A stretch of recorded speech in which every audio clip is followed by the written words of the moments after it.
Yeah, you're right, that I had been training physicians and med students and residents out of base suffering. And certainly from the Zen side, I'd been giving lectures and talking and teaching about that. But how well can I actually do that? And I had a chance to start working as a hospital chaplain. And at first they just sort of took me on the virtue of my Zen and my medicine credentials. And I was put in the hospital solo overnight, night chaplain. You face whatever. It could be the 80-year-old woman who misses her kids and can't get to sleep. It could be the gunshot wound in the ER. It could be anything. Anything that can happen in a hospital, we were meant to respond to. And so I started out saying, okay, physically, what happens? How do I step into this room? The sad woman, the chaotic emergency room. I'm thinking at the moment, the emergency room, it's a mother, not yet 40, overweight. Her daughter had found her on the floor at their home.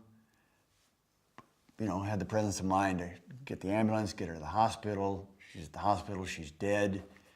There's daughter, there's grandchildren, there's this the patient's mother, and just this unexpected tragedy. Why is she dead? She wasn't sick, she wasn't this, but now she is dead. Something to do with drugs, something to do with heart, something to do.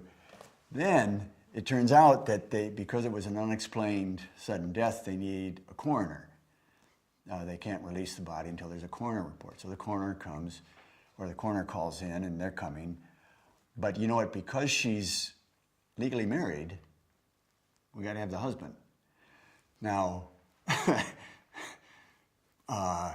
they are as estranged a couple as can be. There'd been violence. There had been really ugly, ugly stuff between them, but they hadn't divorced yet. So legally, he's got to come in.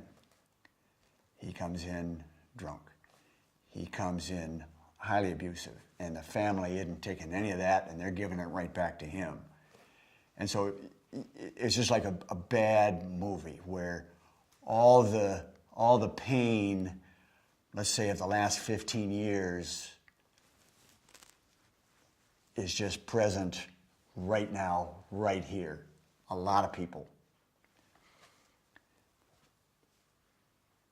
How do you bring, the first level is how do you bring any degree of comfort into that setting?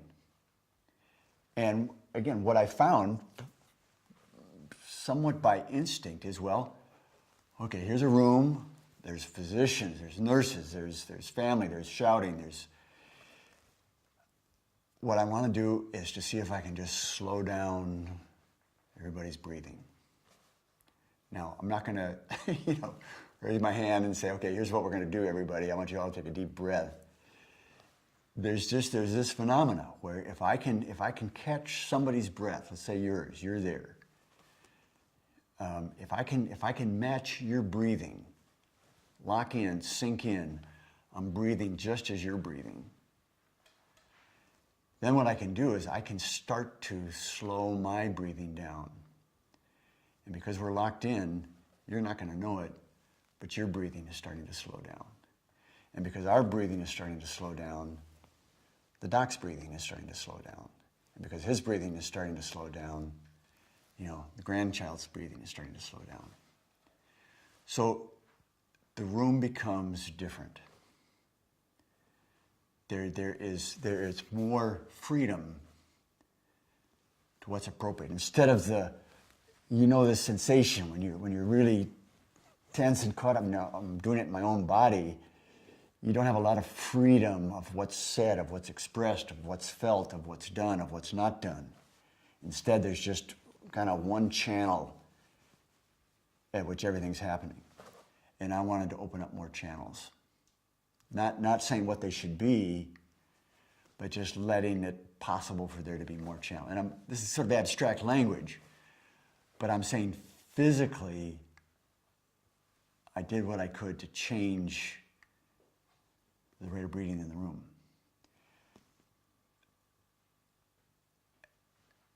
And I won't take, I mean, there could have been many factors that helped, and I don't need to take a whole lot of credit for anything, but I do know that the room changed, and I do know that the discussion changed, and I do know that the coroner came, and I do know that they got done what they had to do, and then their minister came, and then the grandkids started to fall asleep. And so everything sort of came to a place of grief,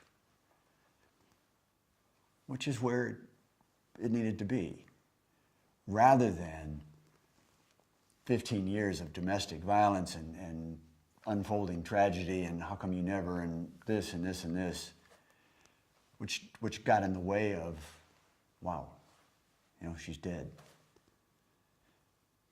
That's where it needed to be.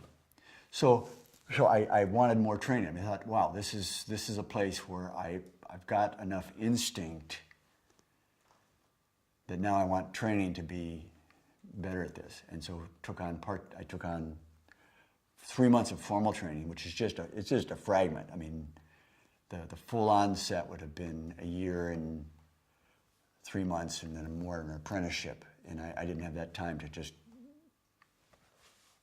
give my life to that. But even just with those 3 months, it was a very intense 3 months, and it gave me the ability to step into part-time work where now, you know, when I was on service, you're not predicting what's happening, but what I was developing, what I found in myself, and when I was then trying to articulate and develop, was sort of a physical form of chaplaincy. You know, normally chaplains, people think they're Christian ministers. They come in, grieving family, let's read a prayer, and there's comfort. You know, in the right settings at the right time, terrific. But, you know, as a Buddhist, as a Zen guy, I don't use prayers in that same way. Prayers have a very different meaning. So, could there be a physicality of accomplishing that? And that was my place to test it. And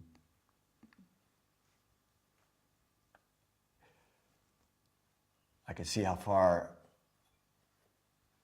I need to go with that. I did it enough to realize, yes, it's effective, but there's just like a whole lot more available. Again, it's like when I was describing earlier, there's just really no limits to that.